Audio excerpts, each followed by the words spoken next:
হয়েছে পাঁচ তরকারি, এটা হয়েছে কাঁঠালের একটু ঝাল মানে এঁচোড়ের ঝাল, আর এটা হয়েছে চাল কুমড়োর ঝাল, এটা হয়েছে ভেন্ডি ভাজা, আলু ভাজা, পটল ভাজা, করলা ভাজা, শাক,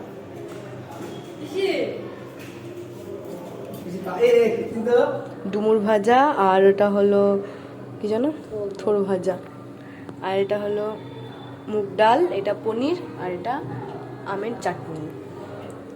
আর এখন হবে এই যে বড়া ভাজা হবে মুগ ডালের, আর এখানে হচ্ছে পোলাও, আর হবে পায়েস। এবার এদেরকে দেখাই। হাই হাই, হ্যালো এভরিওয়ান, কেমন আছো তোমরা সবাই? আশা করছি খুব ভালো আছো, আর আমি ভীষণই ভালো আছি। দুষ্টু লিটল চ্যাম্প চ্যানেলে ওয়েলকাম জানিয়ে আজকের ব্লগটা স্টার্ট করছি। তো এটা কিন্তু পার্ট 2, তোমরা তো পার্ট 1টা দেখে নিয়েছো, তো এবার পার্ট 2টা দেখতে থাকো। আর হ্যাঁ, সবার প্রথমে তোমাদের জানিয়ে দিই যে এত রান্না বান্না কিসের জন্য চলছে। আজকে আমাদের বাড়িতে মহোৎসব, তো আমি কিন্তু রান্না বান্না করছি কিন্তু ঠাকুরের, তো অতগুলো মানুষজনের রান্না তো আর আমি করতে পারি না, তো সেই জন্য কিন্তু ওপরে রান্না বান্না হচ্ছে। ওপরে কিন্তু রান্নার জন্য মানে রাঁধুনি বলা হয়েছে, তো তারা কিন্তু এসেছে, তো রান্নাবান্না ওদের শুরুও করে দিয়েছে। আর আমি কিন্তু এদিকে রান্নাবান্না করছি ঠাকুরের জন্য, তো ঠাকুরের জন্য যেহেতু অনেক রকমের করতে হবে, আর ওরা যেহেতু বুঝতে পারছো ওদের রান্নার জিনিসপত্র ও মানে সব রকমই ওরা করে, তো আমরা কিন্তু ঠাকুরের জন্য করছি, তো সেজন্য এবার একটু আলাদা করে ঘরে করছি। তো অনেক রকমের যেহেতু দেবো ঠাকুরকে, তো সেই জন্যই একটু ভাজাভুজো দেবো, আর অত কিছু তো আর ওখানে রান্নাবান্না হয় না, সেই জন্যই আর কি। আর এদিকে দেখো আমি কিন্তু বড়া ভাজা করছি, এটা হলো মুগ ডালের বড়া। আর মা কিন্তু আমাকে সব সবজি টবজি গুলো কেটে বেছে দিয়েছিল, যাতে রান্নাটা একটু তাড়াতাড়ি হয়ে যায়, যেহেতু এত রকমের রান্না বান্না, এগুলো তো আর একা একা কেটে বেছে তারপরে তো রান্না করতে গেলে অনেকটা লেট হয়ে যাবে ঠাকুরকে দিতে, তো সেই জন্যই রান্না বান্না মোটামুটি সবকিছুই কমপ্লিট হয়ে গেছে, শুধু এদিকে হচ্ছে পায়েসটা, আর এদিকে হচ্ছে ভাতটা, তো ওগুলো হয়ে গেলেই ব্যাস কমপ্লিট। তো এদিকে আমি সব মানে গুছিয়ে টুছিয়ে রাখছি আর কি। এবার আমি সব সুন্দর করে সাজাবো। তো দেখো শেষমেশ কিন্তু আমার রান্না টান্না সব কমপ্লিট হয়ে গেছে, আর এবার এখানে আমি গোছাতেও বসে পড়েছি। আর এবার কিন্তু দেখো দইগুলো, দই পায়েস এগুলো একটু সব বাটিতে বাটিতে সুন্দরভাবে সাজিয়ে নিচ্ছিলাম। আর আমাকে যদি কেউ একটু কেটে বেছে দেয় না, তাহলে কিন্তু আমি রান্না বান্নাগুলো খুব তাড়াতাড়ি করে নিতে পারি, আমার খুব একটা অসুবিধা হয় না কেউ যদি কেটে বেছে আমাকে দেয়। তো সে কারণে, আর আমাদের বাড়িতে যদি কোনোদিন এইরকম ধরো দুষ্টুর জন্মদিন, তারপরে কোনো কারোর কিছু যদি কোনো কিছু হয়, তখন যদি আমাকে যদি মা এভাবে কেটে বেছে দেয়, আর আমি এভাবে টুকটুক টুকটুক করে অল্প অল্প করে রান্নাগুলো করে নিই, ভালো লাগে আর কি। তো সুন্দরভাবে আমার কি বলতো, রান্না বান্নাগুলো করে ছেড়ে দেবো এরকম না, রান্না বান্নাগুলো করে সুন্দরভাবে থালাতে সাজিয়ে দেবো, ওটা আমার ভীষণই ভালো লাগে। তো আমি তোমরা তো দেখতেই পাও, দুষ্টুর জন্মদিনেও আমি ওরকম করি। তো সুন্দর করে থালাতে সাজিয়ে দিতে খুব ভালো লাগে। আর তাও কিন্তু মানে বলেছিল যে 12টার মধ্যে ঠাকুরকে দিতে, তো 1টা বেজে গেছিল, অনেকটাই লেট হয়ে গেছিল। তো তারপর দেখো সবাই মিলে এদিকে হাতাবাতি রেডি টেডি করে নিচ্ছে। এবার ঠাকুরের ভোগের ওই থালাগুলো সবাই মাথায় নিয়ে তারপরে মন্দিরে যাব, তারপরে দুপুরবেলাকার পুজোটা দেওয়া হবে।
কাকে দিব?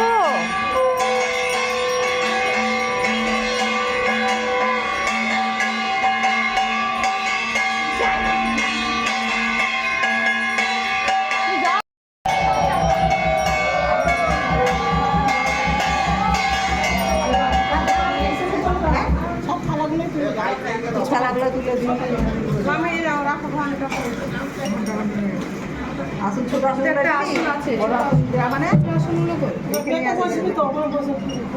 এখানে একটা আছে আসুন কাছে একজন বস ছোট আসনগুলো দাও ছোট আসনগুলো পাতাগুলো খুলে দাও আর ওগুলো পোশাক না পোশাকগুলো সরিয়ে রাখতে হয় সরিয়ে ইয়ে করবো এক সাইডে দিতে পারবো সব দাঁড়া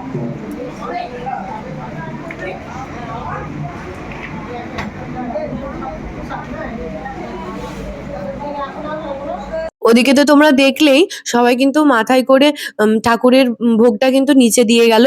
এবার আমি সুন্দর করে আসন পেতে ঠাকুরকে সেবা দিলাম। তো ঠাকুরকে সেবা দেওয়ার পর এবার শুরু হবে পুজো। তো পুজোর পর তারপরে আর একবার ডঙ্কা কাসর বাজবে। যেহেতু এটাই লাস্ট মহোৎসবের দিনকেই লাস্ট।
নিচে কিন্তু আমার পুজো টুজো দেওয়া হয়ে গেছে মন্দিরে, ঠাকুরকে সেবাও দেওয়া হয়ে গেছে।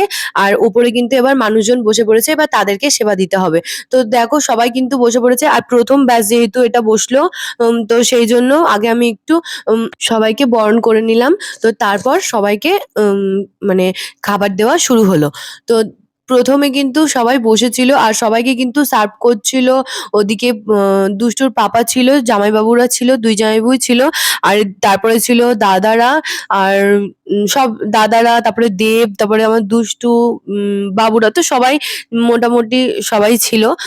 আর দুষ্টু তো এবার ভীষণই খুশি, কারণ ওই এবার বলছিল আমি দেব খাবার। তো ওর পাপার সঙ্গে ও তরকারি টরকারি গুলো ওর পাপা ওর হাত ধরি ধরি একটু দিয়ে দিচ্ছিল, কারণ ও যেহেতু প্রথমে বলছিল। আর এদিকে দেখো মা কিন্তু আমার সামনে ওদিকে গঙ্গা জল ছিটিয়ে দিচ্ছিল, আর আমি ওদিকে বরণ করছিলাম। তো বরণ করে সবাইকে একটু প্রণাম করে নিলাম। তো তারপরে যে জামাইবুড়া এবার খেতে দিয়ে দিল। তো আমাদের কিন্তু মহোৎসবে মানে মানুষজনদেরকে যেটা খাওয়ানো হয়েছিল সেটা তোমাদেরকে বলি।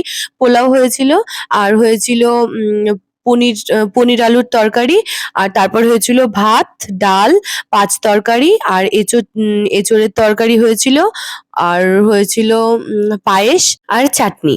আর দুষ্টু দেখো কত সুন্দর ওর পাপার সঙ্গে সবাইকে একটু তরকারি দিয়ে দিচ্ছে, আর ওর পাপার হাতটা ধরে আছে, নয়তো বায়না করছে যে আমি দেবো। এবার এরকম করছে, সামনের বার নিজেই বোধহয় দিতে লাগবে যে আমি দিচ্ছি সবাইকে, তো ওই বোধহয় দেবে।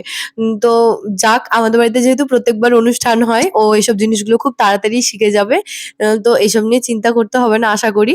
উম আর রান্না বান্না কিন্তু প্রত্যেকবারের মতন এবারও ভালোই হয়েছে, কারণ ঠাকুরের দেখবে ঠাকুরের মৎসব কখনোই খারাপ হয় না, তাই না? ঠাকুরের একটা মহিমা থাকে। আর এর আগের বারও সবাই বলছিল রান্না বান্না ভালোই হয়েছে, তো এবারও সবাই বলেছে যে রান্না বান্না ভালো হয়েছে। আর ওদিকে আমার দুষ্টুটার মজা দেখো, সবাই কিন্তু একা একাই নিচে খেলা করে করে বেড়াচ্ছে, আর ওর কিন্তু নিচে খেলা করতে মন চায় না। ও সবসময় ওর পাপার সঙ্গে ওই যে পেছন পেছন ঘুরে বেড়াচ্ছে।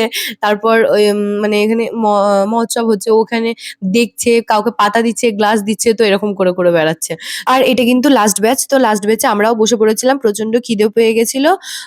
তো খাওয়া দাওয়া আমাদের এখানে কমপ্লিট হয়ে গেছে। আর প্রত্যেকবারের মতন যেমন আমরা বিকেলবেলাতে সবাই মিলে বসে একটু আড্ডা মারি, তো গল্প করি, তো সেরকমই করছিলাম আর কি। একটা বড় থামস আপের বোতল নিয়ে এসেছে, তো সেটা আমরা সবাই মিলে খাচ্ছিলাম, গল্প টল্প করছিলাম আর অনেক মজা করেছি আর অনেক অনেক গল্প করেছি।